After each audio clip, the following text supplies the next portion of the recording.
আপনারা যে elite class দেখাইতেছেন, কারোর সাথে মিশেন না, কথা বলেন না, এরকম করলে তো তরুণ প্রজন্ম সহযোগিতা পাবে না।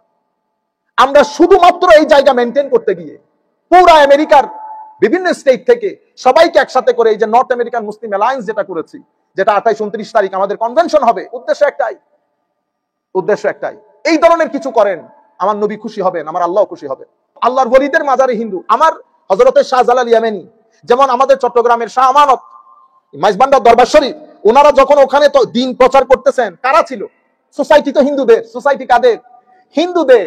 এখন হিন্দু সোসাইটিতে উনি যদি বলে হিন্দু আসতে পারবেন আমার এখানে, তো দাওয়াত কাকে দিবেন? আপনি হচ্ছেন দ্বীনের দায়ী, আর আরেকজন হচ্ছেন আলেম পড়ানেওয়ালা, তো উনি তো হিন্দুদেরকে পড়াবেন না, উনি মুসলমান ঢুকাইছেন শুধু, আমার এখানে হিন্দু ঢুকবেন না কেন? আমি হাদিসের রাসূল পড়বো, হিন্দু হাদিসের রাসূল দিয়ে কি করবে? আরেকজন বসছে দ্বীনের দাওয়াত দেওয়ার জন্য, সে বলতেছে দরজা উন্মুক্ত, যা মন চাই ঢুকে যান, অজুহীন অজু সারা, কাপড়হীন কাপড় সারা, হিন্দু বুদ্ধ খ্রিস্টান সব ঢুকেন। কেন? কারণ আমি প্রোডাক্ট বিক্রি করব, আমি মোহাম্মদী প্রোডাক্ট বিক্রি করব। আমার এখানে ঢুকতে যাচ্ছেন, আমি বলতেছি ভাই এখানে ঢুকতে পারবেন না কেন? আমার এখানে অজু গোসল করে ঢুকতে হবে, আমি হাদিস শরীফ পড়াচ্ছি। তাইলে দুইজনের মাহল দুইটা। একজন দ্বীন প্রচার করতেছে, যখন উনি দ্বীন প্রচার করতে, আপনারটা হচ্ছে হোটেলের মধ্যে আপনি কি বলতে পারবেন এক্সকিউজ মি আপনি কি হিন্দু, আমার হোটেলে ঢুকতে পারবেন না? না, হোটেল সবার জন্য উন্মুক্ত, কিন্তু আমি ইফতার মাহফিল সবার জন্য উন্মুক্ত না। ভেরি সিম্পল, আপনারা বুঝতে পেরেছেন? তো সেই জায়গার মধ্যে মাজারে পাকের মধ্যে এই যে যাওয়া, ওই যে যাওয়ার কালচার তৈরি হয়েছে, এখনো আছে। মানুষের মন জয় করতে পেরেছে। শিরকের ফতোয়া, বেদাতের ফতোয়া পাগল করে রেখে দিয়েছে উম্মতে মুহাম্মদ সাল্লাল্লাহু আলাইহি ওয়াসাল্লাম। এখন বললে এই যে এগুলা এমনিতে আসছে, এগুলা বুঝতে পেরেছেন? যাই হোক, এই যে আপনাকে সুযোগ করে দিয়েছে লা ইলাহা, এই যে বাবা মহিউদ্দিন রহমাতুল্লাহ আলাইহি যেখানে ফিলাডেলফিয়াতে, আপনাকে বলেনও নাই অজু করেন, নামাজ পড়েন, উনি নিজে ওযু করতেছে, নামাজে দাঁড়াইছে, তোরা জিজ্ঞেস করতেছে এগুলা কি করতেছেন? আমি ফ্রেশ হচ্ছি পানি দিয়ে। তা আমরা হইতে পারবো? Why not? তো তাকে কিন্তু আগে কালমা পড়তে বলতেছে না। আপনারা সুফিয়ায়ে কেরামের স্ট্র্যাটেজি দেখেন, টেকনিক দেখেন কিভাবে, বুঝতে পেরেছেন? আচ্ছা, এটা আপনি কি করেন? আমরা আপনার সাথে দাঁড়াইতে পারবো? হ্যাঁ দাঁড়াইতে পারবো, কিন্তু এটা এভাবে দাঁড়াইলে হবে না তো, আগে তো একটু পানি দিয়ে হাত মুখ ধুয়ে ফেলতে হবে। কেমনে দুই? কই যে আমি ধুইতেছি, এরকম ওযু করাইছে না, নামাজে দাঁড়াইছে। হায় সুফিয়ায়ে কেরামের নামাজ আর আমাদের নামাজ এক ধরনের না। নামাজ অনেক বড় জিনিস, অনেক মহব্বতের জিনিস।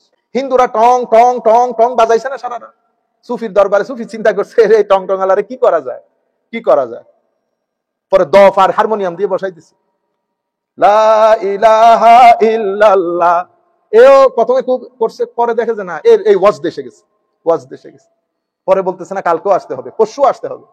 আস্তে আস্তে সেও বুঝে নাই সে কখন মুসলমান হয়ে গেছে।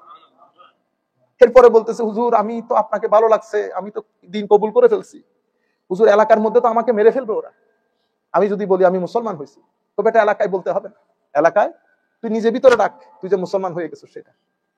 তো হুজুর আমি মারা গেলে, তো সেটা আল্লাহ দেখবে। অসংখ্য জায়গার মধ্যে এই ঘটনা বর্ণিত হয়েছে। এই সমস্ত সুফিয়ায়ে কেরামের সাথে সম্পৃক্ত লোক যখন মারা যায়, আমার আল্লাহ গায়েবী ভাবে তাদের জানাজার ব্যবস্থা করে। জ্বালাইতে যায় জ্বালাইতে পারে না, পুরাইতে যায় পুরাইতে পারে না। আপনারা বুঝতে পারছেন? বাইরে থেকে আজকে 500, 600, 250, 300, 100 বছর পরে এসে আপনারা ফতোয়া লাগাইতেছেন, এখানে এই যায় ওখানে সে যায়, গোড়ার খবর রেখেছেন? হুজুর সবকিছু থেকে তো বের করে দিয়েছে, কোথায় যাব বেটা, আমার সম্পদ আছে। এ মুরিদদেরকে বলছে কালকে যা টাকা পয়সা আছে নিয়ে আসবি। কেন হুজুর? 2-4 জন মুসলমান হয়েছে, এদেরকে সহযোগিতা করতে হবে। আচ্ছা, এরপরে সমাজের গরিব দুস্থ মানুষ এসে জমে যাচ্ছে, কি করতে হবে? এই সমাজের মধ্যে যারা একটু টাকা পয়সা দেন তো দেয়। এই যে খাওয়া দাওয়া শুরু হয়েছে মাজারে পাকগুলার মধ্যে, আজকের দিন পর্যন্ত মালিক শাহ রহমতুল্লাহ আলাইহি সেদিন ইন্তেকাল করেছেন আমাদের উপদ্বীপ, আমাদের হেলাল ভাই চেনে, 5000 লোক সকাল বিকাল খাদ্য গ্রহণ করে। How people? 5000 people. Can you imagine? Enayetpur দরবারের মধ্যে আমি জোরে নামাজ পড়ে বের হয়েছি, দেখি লঙ্গরখানা ওপেন। বেটা কাদেরকে খাওয়ান? হুজুর সবাই, মুসলিম নন মুসলিম সবাই, 1200 থেকে আর 2000 লোক ডেইলি খাদ্য গ্রহণ করতেছে। কেন কোন দরবার আছে খাদ্য খাওয়াচ্ছেন? আপনি পারবেন? আমার ঘরের মধ্যে কোনো মেহমান আসে এখন? বুঝতে পেরেছেন? এই আন্দাজে দিনগুলা প্রচার হয়েছে।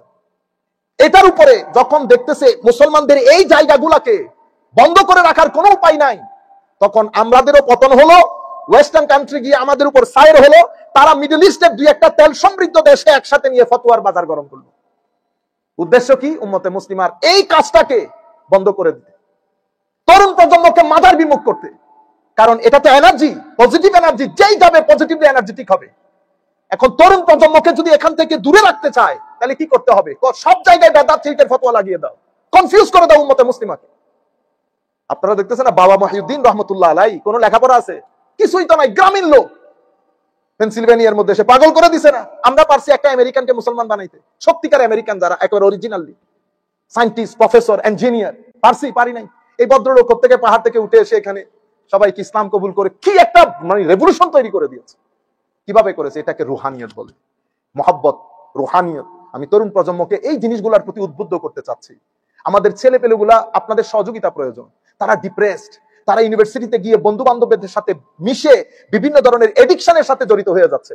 আপনারা তাদের জন্য কাজ করেন, তাদের সাথে মিশেন। আপনারা যে এলিট ক্লাস দেখাইতেছেন, কারোর সাথে মিশেন না, কথা বলেন না, এরকম করলে তো তরুণ প্রজন্ম সহযোগিতা পাবে না।